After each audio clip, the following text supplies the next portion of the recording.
Hi everyone and welcome back. My name's Christian and today we're going to be looking at 5 phrases related to travel.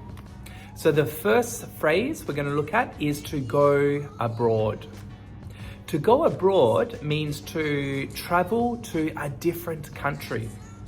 So for example, if you live in Japan and you want to come to Australia for a holiday, we can say, or you can say, I'm going to go abroad to Australia next year, okay, or whenever. Or we can, in a question, we can say, how often do you go abroad? Okay, so to go abroad means to travel to a different country. Please remember, go is a verb, so you can also use the past tense. So can you remember, what's the past of go? Went, excellent. So you can say, last year I went abroad to Australia to visit Sydney and Perth and many different places. The next phrase we're going to look at is to go sightseeing. So when you go sightseeing, what kind of things do you want to do? You want to have a look at the famous places from that country. So we call that go sightseeing. Okay, so if you want to visit some of the famous places when you go traveling to another country, we can say in a sentence, for example, when I come to Australia, I'm going to go sightseeing and I'm going to visit the Opera House in Sydney. So in Sydney, the Opera House is very famous for people to go sightseeing. Okay, very famous place. We've also got the Sydney Harbour Bridge. This is also another very popular place to go sightseeing if you go to Sydney. So the next phrase we're going to look at is to go by plus some type of transport. So go by plus transport. Go by bus, go by taxi, go by foot. So this means, how do you travel? So when you go abroad, sometimes it's very popular to use a train wherever you go.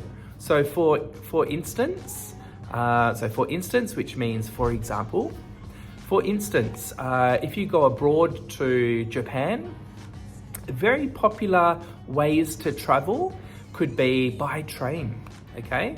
So, or by taxi. So if you need to talk about how you travel, please use by plus the transport. The next one, we've got to take off. Take off. This is actually called a phrasal verb. So a phrasal verb, we have a verb, okay, which in this example is take, plus a preposition.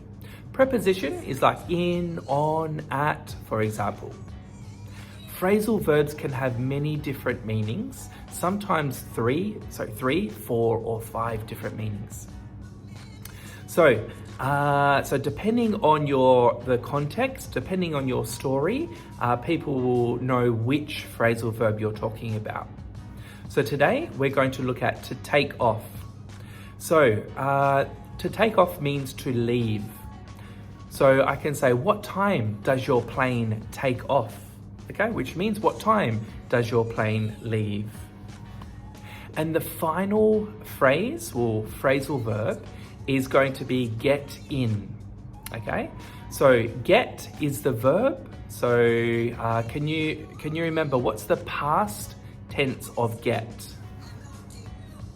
Good. If you said got, you are correct. So we've got get, got. So you could say, for example, yesterday my plane got in at 12:30 p.m. Okay, so take off means to leave and get in means to arrive. I hope you found those useful, those phrases related to travel useful, and I'll see you in the next lesson. Thank you guys.